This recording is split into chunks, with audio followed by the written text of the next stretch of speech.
Hello everyone, welcome back to my channel. Okay, let's get right into it. Both the crochet locks and the wrapping hair that I'll be using today are both by Freetress. And as you can see, my client has a ton of hair. I was ready for it. And I'm just starting off by creating a honeycomb parting pattern. You can do the squares if you like, but for locks, I find it to be a little bit more stress-free, just using the honeycomb method.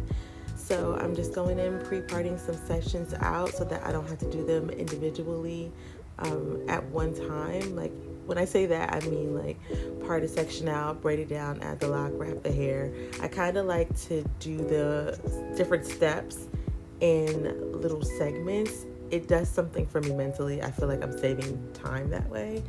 So that's what I'm doing here.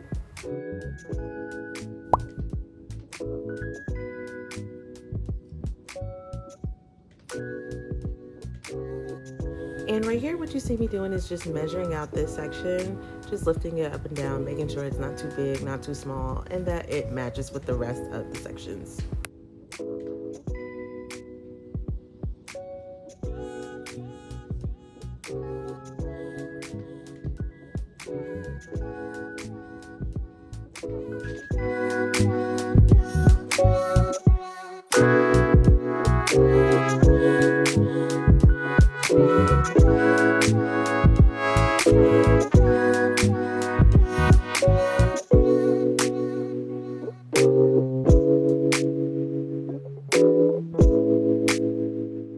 Here I am just braiding down this section, and here is where the fun part happens. We're going to crochet the lock onto one leg of the braid. So I'm just taking my crochet hook, sliding the anchor, the leg through the loop of the crochet braid, of the crochet lock, and then just taking those two other legs and continuing to braid down. If you find that the lock kind of gets in your way when you're trying to braid down, you can take a little alligator clip and clip the lock into the puff of the hair to keep it out of the way, but it doesn't really bother me much. And then I'm just braiding it down all the way, and that way that lock is in there and secure and it's not going anywhere. I do recommend using a little product on the ends of the braid of her real hair, just so that it tames down any frizziness that is created at the ends of the real braid. Sometimes your clients have frizzy ends, sometimes they need a trim, but putting the product on there really helps you to determine between what's the real hair and what is the fluffy wrapping hair, so that you don't get that confused thinking that you're done wrapping, or if you go to trim up, you won't be trimming their real hair, you'll just be trimming the fake pre-fluffed hair.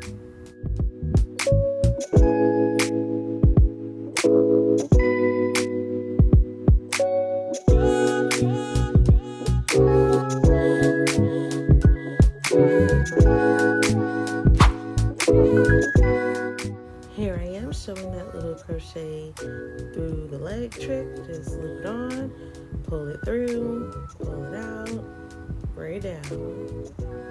That's it. It's really easy once you get the hang of it.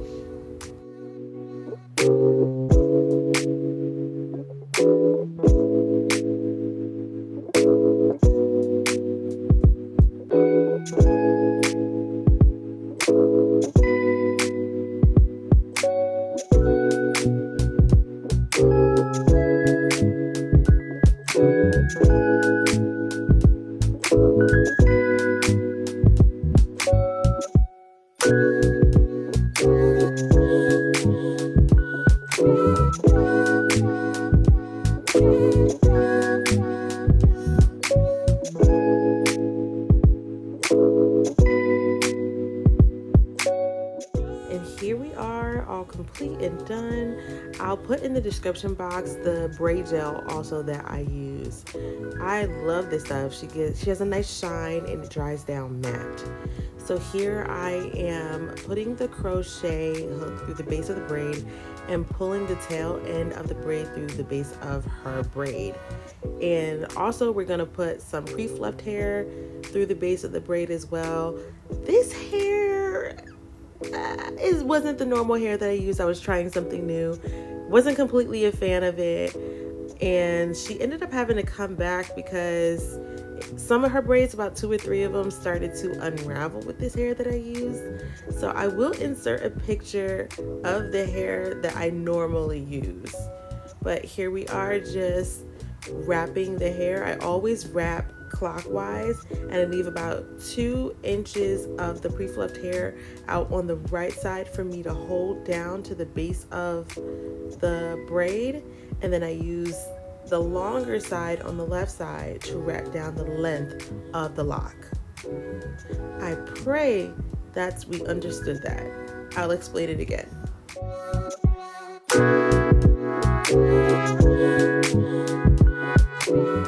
Y'all, look at how I'm struggling with this. Oh my God, I was struggling. This hair was so silky because I'm used to a coarser texture of wrapping hair. But once I finally get it, I wrap over top of my thumb and I wrap right underneath the lock and continue to wrap as normal. Not underneath the lock, underneath the loop. And I just roll it in the palm of my hands and keep on moving. This hair was tricky. She had to come back, like I said, and I just believe it was really silky for me. I just wasn't used to the texture of it, which is why some of them began to unravel, because with the coarser hair, I don't have to use any glue or anything to seal it into place. Sometimes my clients have really long hair, and using glue makes me a little nervous at times, and I don't want to glue anything onto their real hair. That's why I just like to roll it in the palm of my hands when I'm done. And if you see a little bit more of her hair poking through, or your client's hair poking through, like I did there, I just take a little bit more extra wrapping hair and keep on wrapping down, because we don't want the blonde to peek through, especially if we can help it.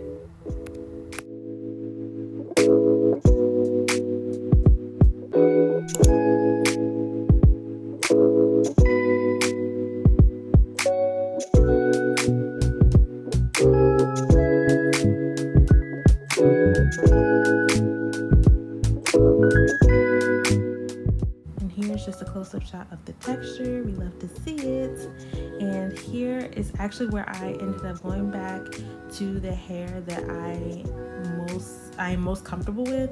I really wish I just would have stuck with this hair the whole time, because she came back to get her locks touched up, like I said, because some of them were unraveling, but none of the locks when I used this hair had any issues. So I'm just much more comfortable with this hair. Not saying that the other hair isn't good. Definitely give them both a try to see what fits best for you. And this is just a close-up shot of me creating some extra texture at the bottom of the lock to match the top texture that we created with that hair. And you see I'm not wrapping it too tightly. I'm leaving a little bit of space in between so that it just gives some different variations of texture.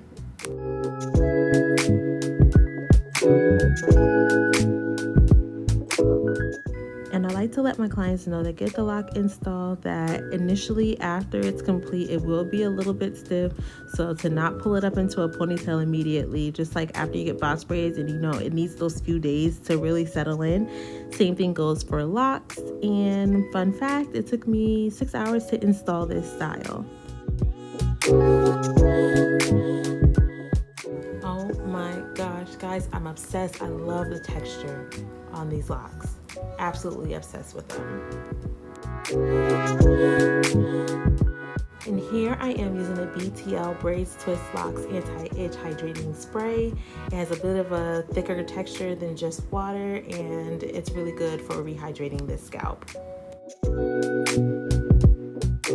And now I'm applying some foaming mousse. I always recommend using wrap foaming mousse, like the kind that the short hair ladies use for pixie cuts, because it has a stickiness and it's gonna help lay those frizzy hairs down as it dries.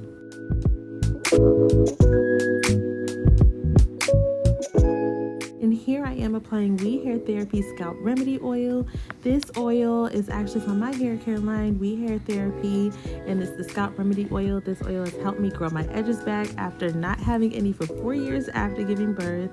But all of my clients get a little touch of this at the end of their install. It has anti-inflammatory properties, anti-itch properties, and it helps to revitalize and stimulate hair growth. All around, it's a game changer, and my clients Love it.